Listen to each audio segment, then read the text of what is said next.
اور ہندوستان کا حال یہ ہے، اگر آپ یوپی سے نکل کے بہار میں جائیں گے تو بہار کی بولی آپ کی سمجھ میں نہیں آئے گی، بہار سے اور آگے بڑھیں گے بنگال میں آپ کو بنگال کی بولی سمجھ میں نہیں آئے گی، آپ گجرات پہنچیں گے گجرات کی گجراتی آپ کی سمجھ میں نہیں آئے گی، کیرلا کی کنڑ آپ کی سمجھ میں نہیں آئے گی، مہاراشٹر کی مراٹھی آپ کی سمجھ میں نہیں آئے گی۔ یہ ایک زبان ہے، یوپی کی زبان بہار نہ جا سکی، بہار کی زبان بنگلہ نہ جا سکی، بنگلہ کی زبان گجرات نہ جا سکی، گجرات کی گجراتی مہاراشٹر نہ جا سکی، مگر وہ میرے قرآن تیری عظمت کا کوئی جواب نہیں ہے، تیری شان کا کوئی جواب نہیں ہے، تیری بلندی کا کوئی جواب نہیں ہے، تیری عظمت کا کوئی جواب نہیں ہے، تیرے مقام ثریا کا کوئی جواب نہیں ہے۔ قرآن نازل ہوا مکے میں، قرآن نازل ہوا مدینے میں، قرآن نازل ہوا جنگ بدر میں، قرآن نازل ہوا جنگ احد میں، قرآن نازل ہوا غزوہ تبوک میں، اور پہنچ گیا پوری دنیا میں۔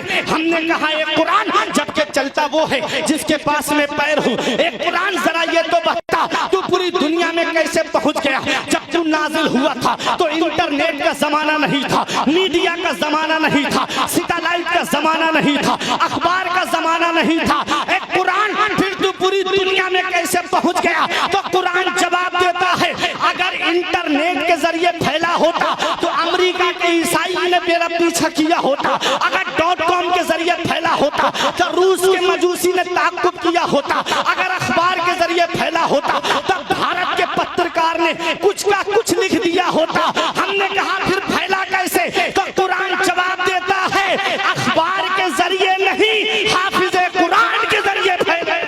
نعرہ تکبیر، نعرہ تکبیر، نعرہ رسالت، شہید اعظم کانفرنس، علماء اہل سنت، نعرہ تکبیر، نعرہ رسالت۔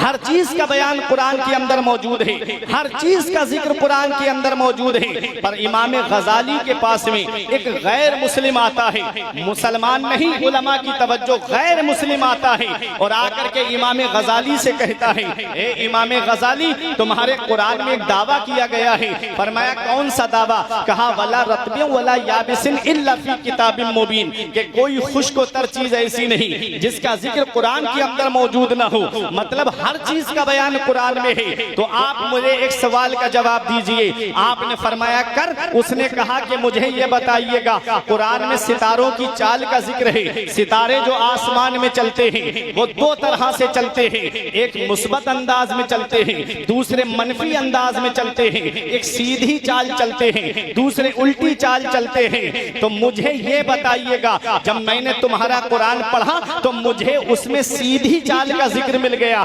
لیکن مجھے الٹی چال کا ذکر نہیں ملا۔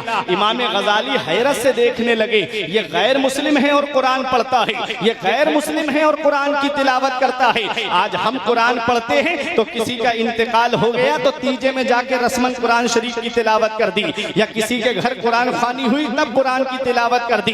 غیر مسلم جب قرآن پڑھتا ہے تو اس میں سے کچھ تلاش کرنے کے لیے قرآن پڑھتا ہے۔ دیکھ لو غیر مسلم، جب علامہ صدر الافاضل نعیم الدین مراد آبادی سے ایک آریہ کا مناظرہ ہوا تھا تو اس آریہ نے کھڑے ہو کے کہا تھا مولانا تم ہم سے مناظرہ کرنے آئے ہو، تم کو پتا ہے ہمیں تمہارے قرآن کے 14 سپارے زبانی یاد ہے، اگر تم کو ہماری کسی کتاب کا ایک پارٹ یاد ہو تو وہ ہم کو پڑھ کر کے سنا دو۔ علامہ صدر الافاضل نعیم الدین مراد آبادی نے کہا اب بھی تیری سمجھ میں نہیں آیا؟